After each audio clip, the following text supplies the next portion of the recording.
the going live in the stadium since then, kind of building up to this first scrimmage? Do you feel like you guys are on track where you want to be this time? Yeah, I think we're showing flashes of good stuff. You know, if you go back to the scrimmage, you know, we had 2-3 and outs to start it, and you know, just we're inconsistent after that. You know what I mean?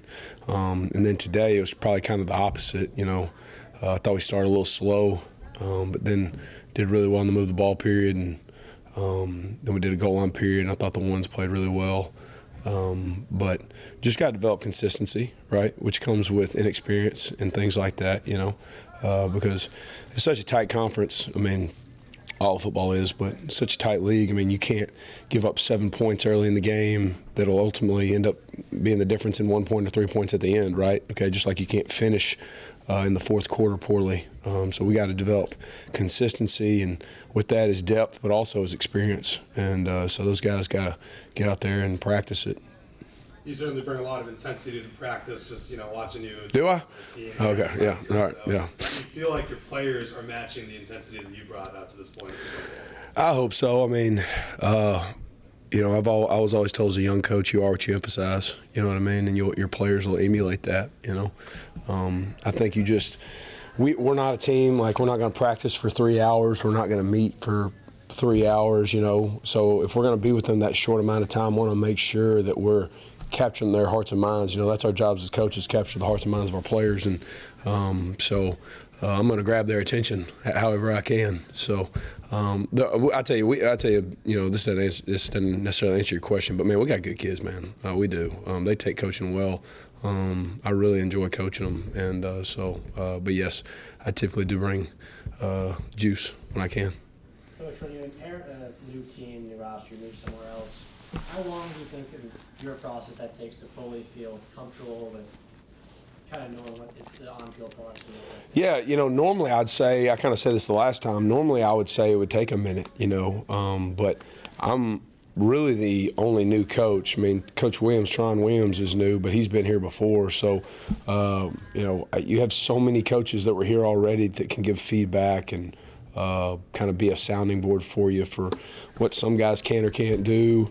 Not in a negative way, just what they're comfortable with. And so that's really helped me in the transition. So I feel ahead, me personally, than I normally would taking a new position. Are getting a lot of guys reps with different units. Mm-hmm. As a staff, how do you go back and evaluate it, make sure everybody's being evaluated fairly? Yeah, so we script the reps. You know, it's not just, hey, you go get in there. You know, we script anybody who's going to be in any period. We try to make it based on how they're performing, right? Okay, so, you know, you're almost halfway right now through spring. So normally we're not saying 1s, 2s, 3s, 4s. We're mixing on defense. We're mixing a lot. And now we're kind of drawing a line in the sand to kind of motivate them a little bit. You know what I mean? Here's the guy who's ahead right now and things like that. You know, so you start trimming the reps down a little bit. But I think the other thing is you got to make sure you put all the guys in equal situations so you can evaluate, like you just said, if this guy only plays this coverage and this guy only plays that one, how am I supposed to evaluate how they can play the other one, right? So you just got to be detailed in how you script your reps. The corner room, a lot of new guys. Yeah. How is that room staying out here? You know, we got to pick it up a little bit. Not that they're playing poorly, just consistency. You know what I mean? When you have all brand new guys, right? I mean, literally the entire room's new just about, right? They're either guys who just got here or guys who redshirted last year, didn't play hardly at all, right? So, you know, I think every day you could ask me and I would tell you a different guy stood out in the corner room, right? Just because of the peaks and valleys that are there. You know, I've seen growth in guys who are here already, like Eric Fletcher. You know, he's kind of stood out as a guy who is very different from what he was. Key Crowell, one of the new guys, competes his tail off. You know, I like him a lot for a young guy to only be a sophomore from a Division II school. He really competes. So, but like I said, every day I could pick out any of those guys. They're having a good camp. With the scrimmage on last Friday, your first time kind of live action in Dowdy, what did you think? And did you see like an upbeat and energy from your guys? Yeah, I did. You know, I sometimes as a coach, it's sad. You know, I come from the SEC. I know Coach Baker can relate. You know, sometimes you get so zoned in that you lose sight of the pageantry of like the stadiums you play in and things like that. You know, but walking in there for the first time, I felt it. You know, we have an unbelievable place, and then walking out of it, I felt it as well. So I think our guys had plenty of juice, but I was a little focused on the execution part of it. You know, the nickel in this defense, do you have a term for it? Call him the star. Okay. Yes, sir. Yep. Who is, you know, how versatile can that position be? So, Yeah, I mean, it can be as versatile as we want it to be. You know, that can be more of a cover guy. That can be more of an edge blitzer.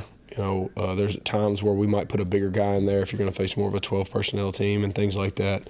There might be times we put more of a cover guy out there if you're going to play more of like a team that's going to be spread all the time and things of that nature.